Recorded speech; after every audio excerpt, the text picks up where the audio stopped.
Good morning বন্ধুরা, আমি Sudip rainbow sky পরিবারের পক্ষ থেকে আপনাদের সামনে আবার এসে গেলাম মেঘালয় ভ্রমণের পার্ট 5 নিয়ে। মেঘালয়ের আজ তৃতীয় দিনের সকালবেলায় সবাইকে স্বাগত। গতকাল আমরা Dawki, Mawlynnong village, root bridge এসব দেখেছি আপনাদের সঙ্গে নিয়ে। আজ আমরা দেখব elephant falls, seven sister falls, চেরাপুঞ্জির মাওসমাই কেভ আর নৌখালিখাই ওয়াটারফলস। সকালবেলা পাহাড়ি শহর জাগতে শুরু করেছে, জমজমাট হতে এখনো কিন্তু কিছুটা দেরি আছে। এই পুলিশ বাজার এলাকার পুলিশ বাজার এরিয়া ধরে আমরা এগিয়ে চললাম। আজ আমরা প্রথমে যাব এলিফ্যান্ট ফলস। 1 ডিসেম্বরের সকালে আমাদের গাড়ি ছুটে চলেছে পাহাড়ি পথ বেয়ে, পাহাড়ি শহরের বুক চিরে, পাহাড় জঙ্গল ঘেরা এক ঝর্ণার উদ্দেশ্যে, যার নাম এলিফ্যান্ট ফলস। যথারীতি খুব সকালবেলায় বাপিদা এসে গেছেন ওনার গাড়ি নিয়ে আমাদের জন্য, কিন্তু আমরা একটু ঢিলেমি করতে গিয়ে দেরি করে ফেলেছি, যেটা সাধারণভাবে বাইরে বেড়াতে গিয়ে বেশিরভাগ বাঙালি করে ফেলেন। অতি অবশ্যই এটা ঠিক নয়, কারণ টাইম ম্যানেজমেন্ট এমন একটা জিনিস যেটা ঠিকঠাক মেনটেন না করলে আমাদের ডেইলি লাইফ, অফিসের কাজ, বিশেষ করে বাইরে বেড়াতে এসে সব কিছু ঠিকঠাকভাবে কভার করাটা অসুবিধে হয়ে যায়। বাপিদা যথেষ্ট ভালো মানুষ, উনি বললেন এমন কিছু দেরি হয়নি, সব ম্যানেজ হয়ে যাবে। ভালো, দেখা যাক।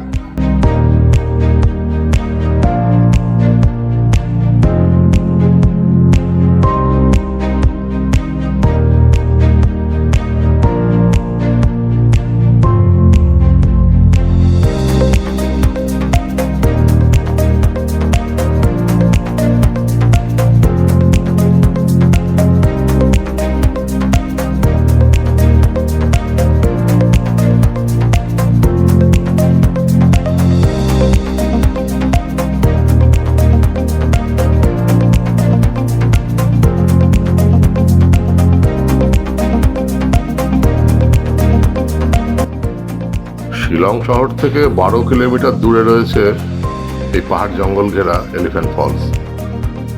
আমরা প্রথমে যথারীতি এসে গেলাম এলিফ্যান্ট ফলসের গেটের কাছে, টিকিট কেটে নিয়ে ভেতরে ঢুকে পড়লাম।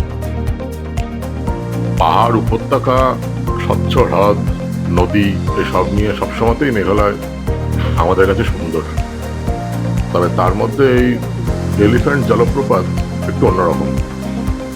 3টে ধাপে এই ওয়াটারফলস নেমে এসেছে। প্রথমে উপর দিকে রয়েছে একটা ধাপ, যেটা প্রথমেই দেখা যায়। টিকিট কেটে ভেতরে ঢোকার পরে আমরা সেটাই প্রথম দেখলাম।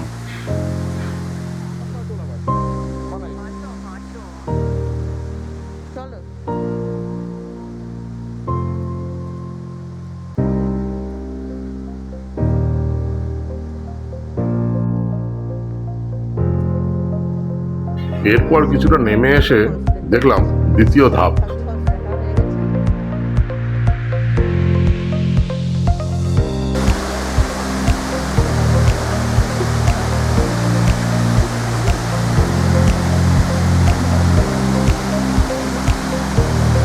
এটা সেকেন্ড এলিফ্যান্ট ফলস।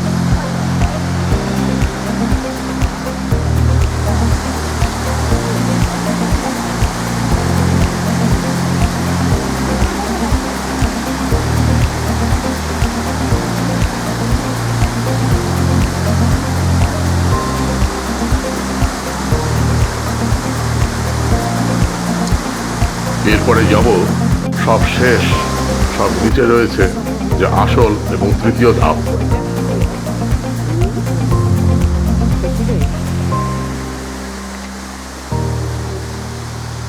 আস্তে আস্তে আস্তে যাও।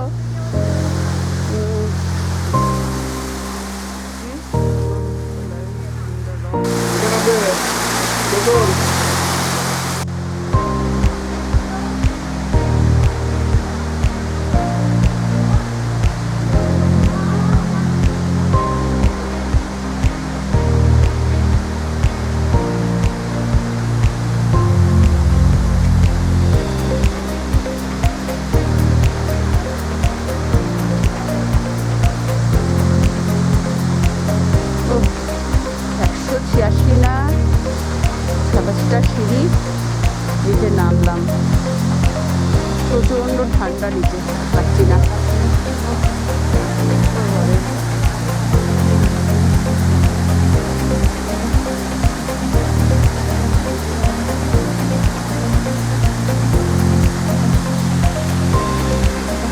নম্বর ফলস।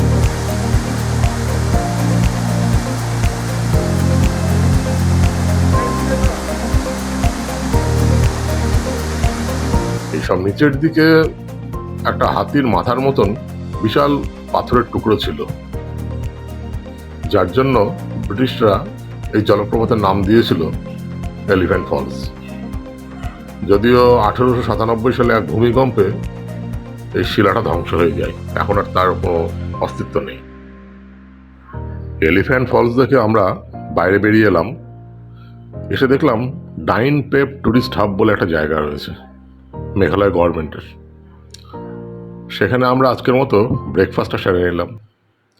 খুব সাধারণ অথচ টাটকা ফ্রেশ খাবার। গতকালের মতন এখানেও দেখলাম সব কিছুই রেস্টুরেন্ট থেকে শুরু করে এভরিথিং মহিলা পরিচালিত। মেঘালয়ের রাস্তা দিয়ে যেতে যেতে একটা জিনিস দেখলাম, শিলং বা বিশেষ কোনো লোকালয়ের বাইরে যেই চলে আসছে, রাস্তাঘাট একদম ফাঁকা, অথচ সুন্দর তার মেনটেন্যান্স। কিছুটা দূর দূর পাবলিক টয়লেট, ছোট ছোট সরাইখানা, ভিউ পয়েন্ট আর সাজানো প্রকৃতি।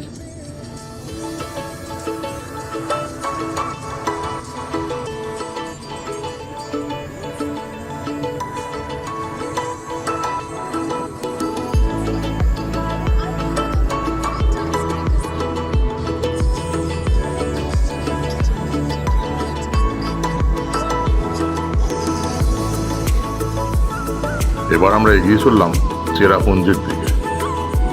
পথে দেখে নেব ওয়াকাবা ওয়াটারফলস।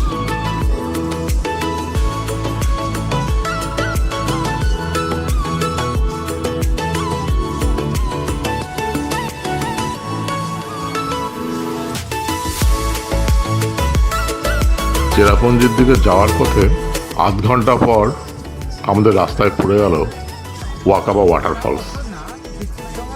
বাইরে যথারীতি টিকিট কেটে গেট দিয়ে আমরা ভেতরে ঢুকে গেলাম।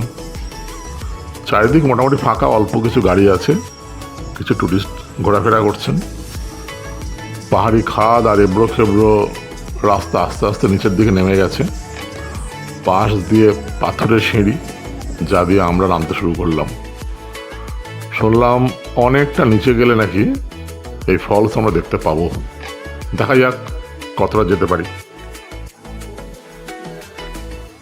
সারা বছর এই জায়গাটা বেশ আর্দ্র থাকে, তার কারণটা আমরা সবাই জানি যে বেশি বৃষ্টিপাতের জন্য চেরাপুঞ্জি সারা পৃথিবী বিখ্যাত। বিশেষ করে জুন থেকে সেপ্টেম্বর অবধি সবচেয়ে ভালো সময় এই ওয়াটারফলস দেখতে আসার জন্য। এখন আমরা এসেছি যদিও ডিসেম্বর মাস, তাই ঝর্ণাতে জল অনেকটা কম। নানান ধাপের এই জলপ্রপাত প্রায় 550 থেকে 600 ফিট ওপর থেকে এসে নিচে পড়েছে। অসাধারণ তার দৃশ্য। এই ওয়াকাবা ওয়াটারফলসের উপর একটা রূপকথার গল্প আছে। শোনা যায় ওয়াকাবা নামে এক খাসি প্রজাতির সুন্দরী রমণী তার প্রেমিকের সাথে দেখা করতে এইখানে আসে, কিন্তু তার বাড়ির লোকেরা তাতে বাধা দেন। তা সত্ত্বেও বাড়ির লোকেদের অমতে গোপনে তিনি এখানে তার প্রেমিকের সঙ্গে এই জলপ্রপাতের কাছে দেখা করতে আসতেন। বাড়ির লোকে যখন জানতে পারে, তখন তারা ওয়াকাবা নামে এই মহিলাকে কেউ বলে খাদে নিক্ষেপ করেন, কেউ বলে ঝর্ণার জলে ছুঁড়ে ফেলে দেন। স্থানীয় মানুষ দাবি করেন পূর্ণিমার রাতে এই ঝর্ণার কাছে ভারী সুন্দর এক গান শোনা যায়, যেটা নাকি ওয়াকাবার আত্মা তার প্রেমিকের জন্য গায়। শুনে হয়তো অলৌকিক বা রূপকথা মনে হবে, তবে বিশ্বাস করতে কিন্তু ভারী ইচ্ছে করে। সুযোগ থাকলে নিশ্চয়ই কোনো এক পূর্ণিমার রাতে চুপিসারে এসে শুনে যেতাম ওয়াকাবার সেই গান। ওয়াকাবা ওয়াটারফলস দেখে আবার সেই সিঁড়ি ভেঙে উপরে উঠলাম, যেটা একটা বেশ সমস্যা। চারিদিকে প্রচুর হাওয়া, নিজেদের কথাই শোনা যাচ্ছে না। এক ঝলমলে দিন, কিন্তু বেশ ঠান্ডা, ভারী সুন্দর চমৎকার একটা পরিবেশ। দেখলাম ওয়াকাবা ওয়াটারফলস, যদিও এখন শীতকাল, জল কম ঝর্ণায়, তো খুব সুন্দর জায়গা। যদি অনেকটা সিঁড়ি নামতে হবে, সেটা একটু চাপ।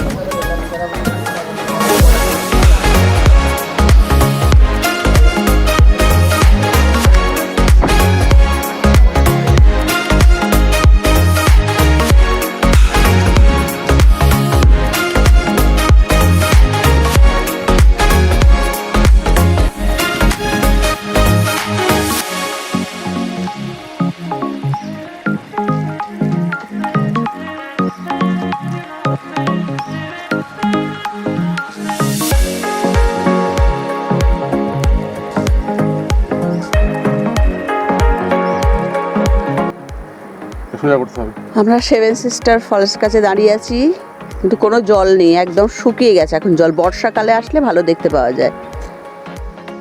এরপর চলে এলাম সেভেন সিস্টার ওয়াটারফলসে। ইস্ট খাসি হিলসের মাওসমাই গ্রামের থেকে 1 কিলোমিটার দূরে রয়েছে এই ওয়াটারফলস। 7টি ধাপে 7টি জলধারার মাধ্যমে উপর থেকে নেমে এসেছে এই ঝর্ণা। যদিও এই ডিসেম্বর মাসে জলের চিহ্ন মাত্র নেই, তবুও অনুমান করতে পারছি মনসুনে এলে কি অপূর্বের শোভা। ভারতের সবচেয়ে উঁচু জলপ্রপাতগুলোর মধ্যে এটা অন্যতম, যা প্রায় 315 মিটার অর্থাৎ 1033 ফিট উচ্চতা থেকে এসে পড়েছে। আর প্রতিটি জলধারার অ্যাভারেজ দৈর্ঘ্য বা উইডথ 70 মিটার, যা 230 ফিট বলা যেতে পারে। এর আরও নাম আছে, যেমন মাওসমাই ওয়াটারফলস বা নোহকলিকাই ওয়াটারফলস।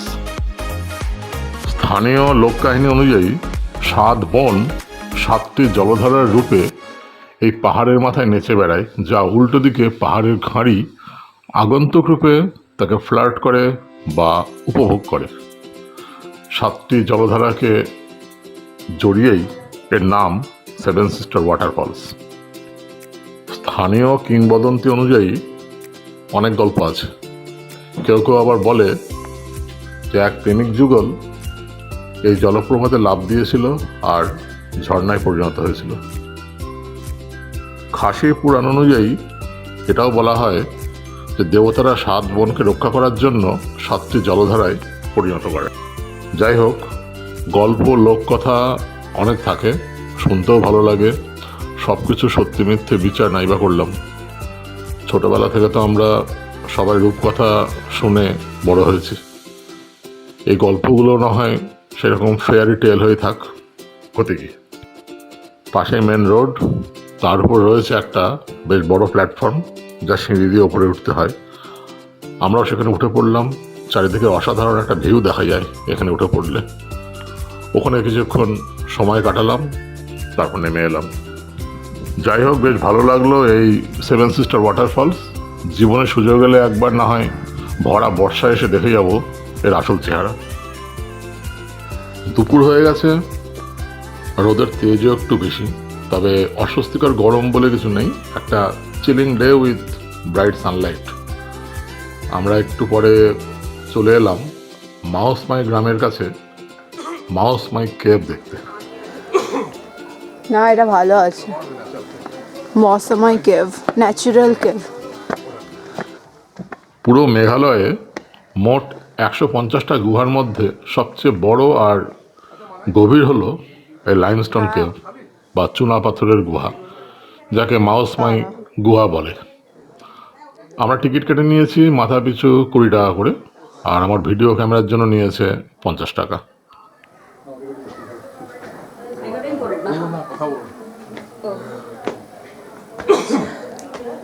বাপরে বাপ, পাগল হয়ে যাবো। একটু বসি। হ্যাঁ, চাপ আছে যাওয়া। হ্যাঁ, বাহ। পুরো ন্যাচারাল কেভ এটা। দেখ এখানে সাপ খোপ থাকতে পারে তো। কি বলছো? সাপটা থাকতে পারে। মানে দাঁড়া ওখানে ঢুকবো না বাবু। ক্যামেরা দেখে শুনে বানাই। জঙ্গল পাহাড়ের মধ্যে দিয়ে সিঁড়ি বেয়ে উপরে উঠে আরে নিকো পার্ক গুহার সামনে এসে হাজির। ওই ওই বাইরে থেকে গুহার চেহারা দেখে রীতা বলে বসলো ও আর ভেতরে যাবে না। যাই হোক, অনেক বুঝিয়ে সুঝিয়ে নিয়ে যাওয়া হলো। দারুণ, অসাধারণ, দারুণ জায়গাটা। 1500 ফুট লম্বা আর 100 ফুট গভীর এই গুহার ভেতরে আমরা একে একে ঢুকে পড়লাম।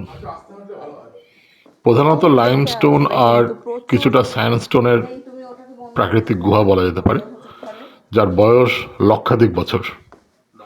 খাসি মাইথোলজি অনুযায়ী এই গুহা ওদের কাছে খুব পবিত্র আর ওদের পুরাতন দেবদেবীর বাসস্থান। এখানে আমরা ছাড়া আরও বেশ কিছু ট্যুরিস্ট ছিলেন। একটা কেমন গা ছমছমে পরিবেশ, সম্পূর্ণ প্রাকৃতিক চুনাপাথরের এই গুহা। কোথা থেকে অবিরাম জল পড়ার শব্দ আসছে। মাঝে মাঝে গুহার উপর থেকে চুইয়ে পড়া জল গায়ে এসেও পড়ছে। কিছুটা গিয়ে একটা জায়গায় মনে হলো আর কিছুতেই এর মধ্যে দিয়ে পাশ করা যাবে না। নিজের চেহারা এবং আয়তন সম্পর্কে জানি বলেই হয়তো কনফিডেন্স পাচ্ছিলাম না, কিন্তু তারপর আমার থেকেও বেশি আয়তনের এক ভদ্রলোককে দেখলাম দিব্যি পাশ করে গেলেন। অমনি কনফিডেন্স ফিরে এলো। দেখলাম একটু কায়দা করে ট্রাই করলে দিব্যি কিন্তু ওই গর্ত দিয়ে বেরিয়ে যাওয়া যাচ্ছে। একটু সাবধানে চলাফেরা করতে হবে। একটু এদিক ওদিক হলে পা হড়কে পড়ে যাওয়ার সম্ভাবনা রয়েছে, বা সামনের যে কোনো পাথরে মাথা বা কপাল ঠুকে যাওয়ার প্রচুর সম্ভাবনা। বেশিরভাগ জায়গায় আলো কম থাকায় ভিডিওতে খুব ভালো ছবি হয়তো উঠছে না। মাথা ঠুকে যাবে দেখে। বেশিরভাগ জায়গাতেই কোনো আলো নেই। মাঝে মাঝে গুহার ফাঁক ফোকর থেকে আলো এসে পড়েছে, আর কয়েকটা জায়গাতে আর্টিফিশিয়াল লাইট লাগানো আছে। কোথাও এবড়ো খেবড়ো উঁচু নিচু জায়গা, কোথাও রয়েছে জলে ভর্তি, যেখানে একটু সাবধানে যেতে হচ্ছে। কোথাও খুব সামান্য সরু একটা জায়গা, যেটা দিয়ে সাবধানে গুহার অন্য প্রান্তে যেতে হবে। কোথাও আবার রয়েছে কিছুটা চওড়া জায়গা, যেখানে ছড়িয়ে ছিটে একটু বসে জিরিয়ে নেওয়া যাবে।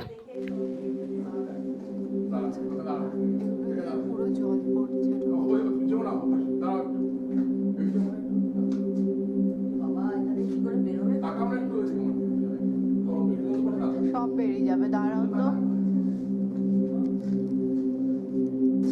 প্রচন্ড ন্যারো স্পেস, মা একদম শুয়ে পড়েছে যেতে গিয়ে। দেখি আমাদের এসব দিয়ে দে।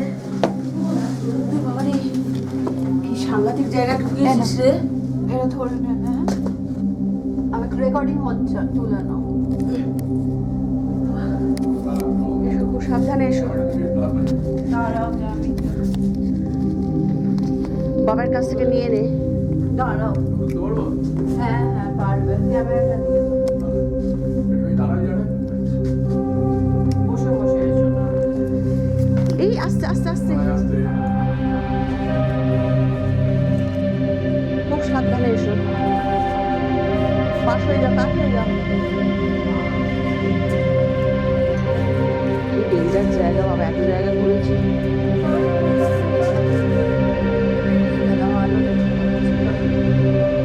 ভালো লাগছে।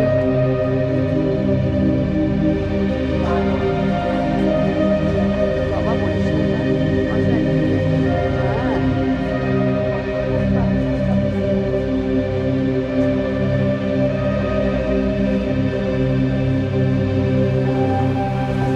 অদ্ভুত অদ্ভুত পাথর। আবার দেখ জল পড়ছে, দেখ একটু একটু উপর দিয়ে।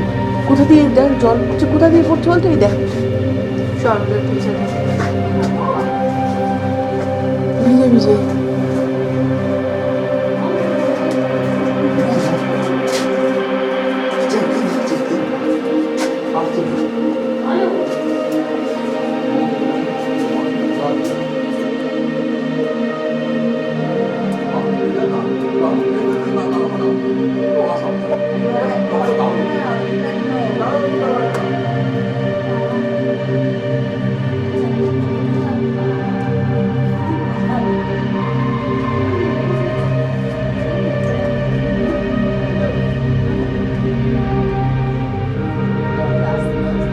তাড়াতাড়ি ভরে হবে কি করে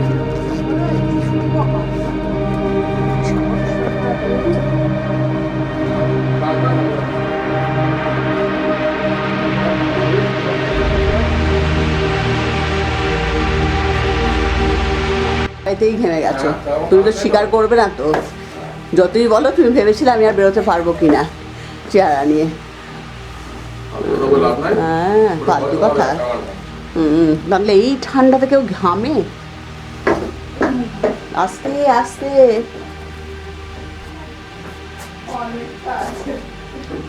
এখনো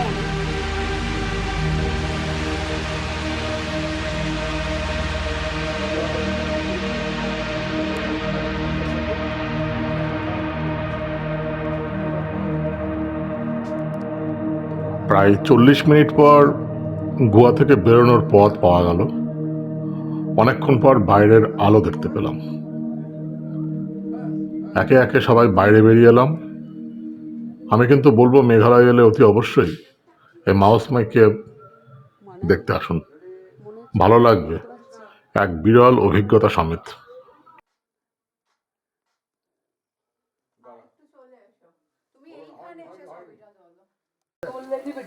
বাবা, লাস্ট মুহূর্তে আমরা বেরিয়ে আসতে পেরেছি। বেরিয়ে আসছি।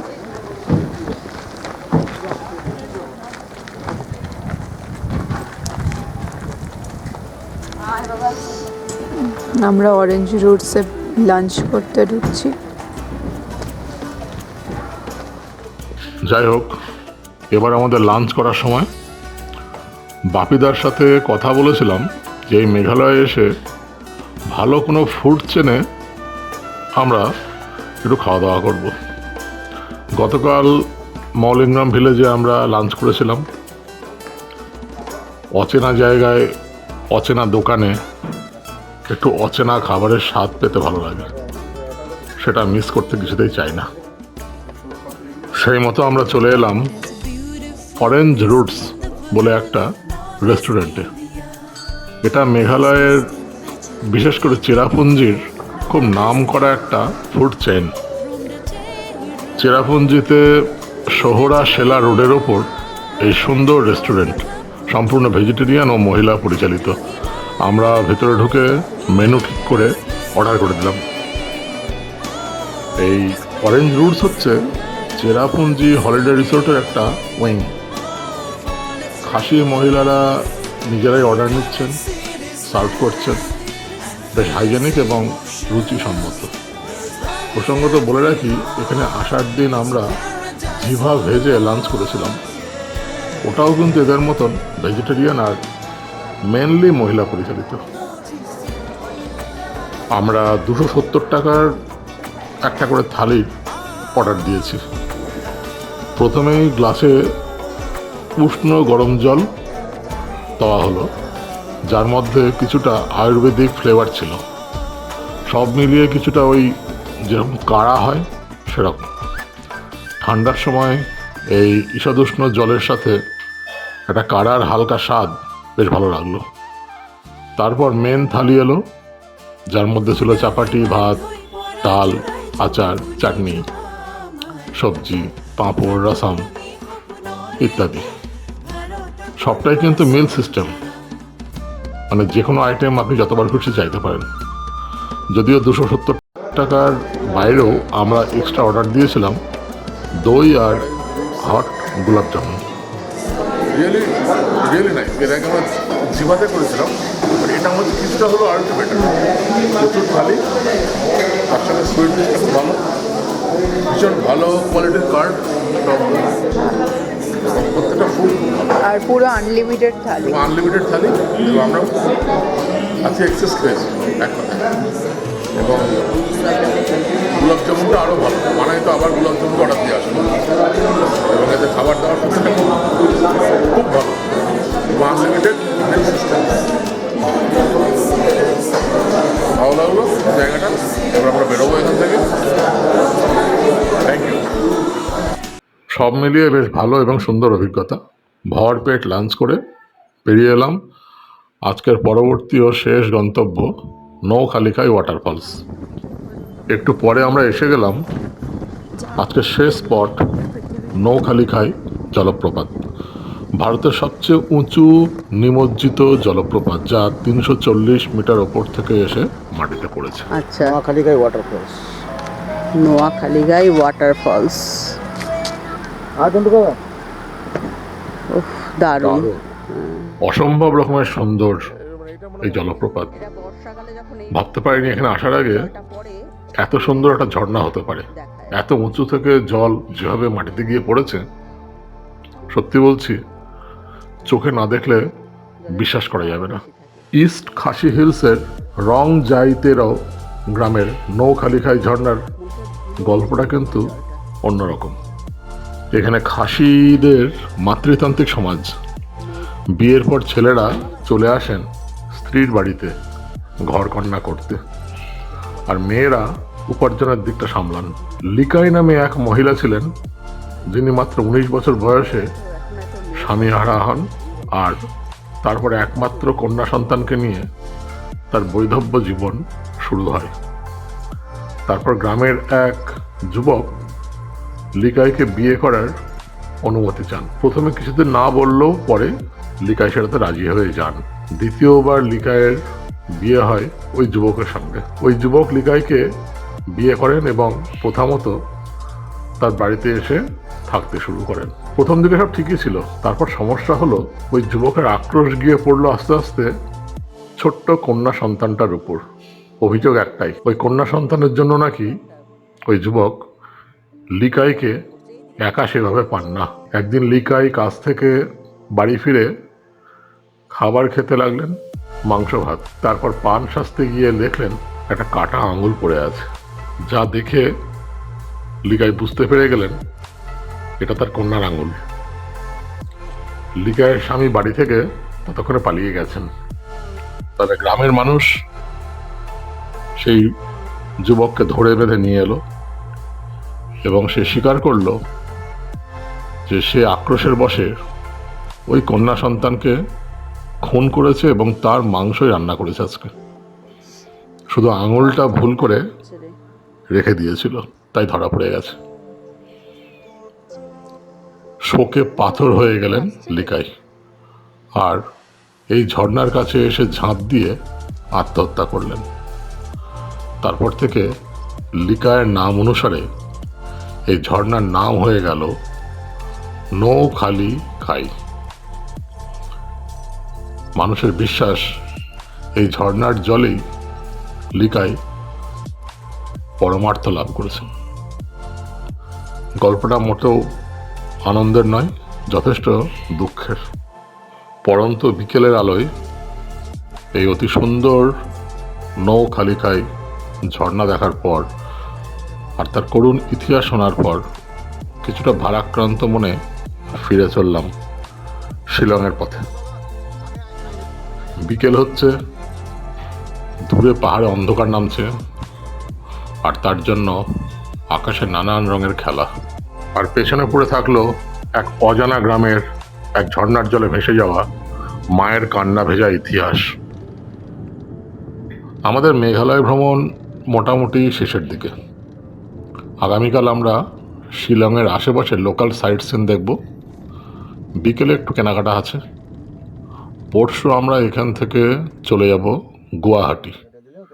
শুরু হবে এই ভ্রমণের দ্বিতীয় অনুচ্ছেদ। সন্ধে নামলো, অন্ধকার হলো, আর আমরা এসে পড়লাম আলোয় ঝলমলে শিলংয়ের সেই পুলিশ বাজারে। পুলিশ বাজারে কিছুক্ষণ ঘোরাঘুরি করলাম। রাতে আমাদের হোটেলের নিচে যে সুরুচি রেস্টুরেন্ট ছিল সেখানে খেলাম বাঙালি খানা, তারপর হোটেলে চলে এলাম। আগামীকাল খুব সকালে বেরোতে হবে, কারণ শিলংয়ের লোকাল সাইট সিনগুলো করতে হবে, তাতে কিছুটা সময় লাগবে। আপনাদের কাছে আশা করছি এই মেঘালয় ভ্রমণটাকে যতটা সম্ভব তথ্য সমৃদ্ধ করে আপনাদের কাছে পৌঁছে দিতে পারছি আমার নিজের সাধ্যমতো। ত্রুটি বিচ্যুতি থাকলে অবশ্যই তা মার্জনীয় আশা করছি। আপনাদের মূল্যবান মতামত আমাদের কমেন্ট বক্সে জানান, আমরা নিজেদের সমৃদ্ধ বোধ করব। সেই সাথে আবার বলছি, যারা এখনও অবধি সাবস্ক্রাইব করেননি, দয়া করে চ্যানেলটা সাবস্ক্রাইব করে ফেলুন আর একটা লাইক বাটন প্রেস করে আমাদের সঙ্গে থাকুন। আজকের মতো শুভরাত্রি, কাল সকালে আবার দেখা হচ্ছে। ততক্ষণ সবাই ভালো থাকুন, সুস্থ থাকুন আর অতি অবশ্যই সঙ্গে থাকুন। অনেক ধন্যবাদ।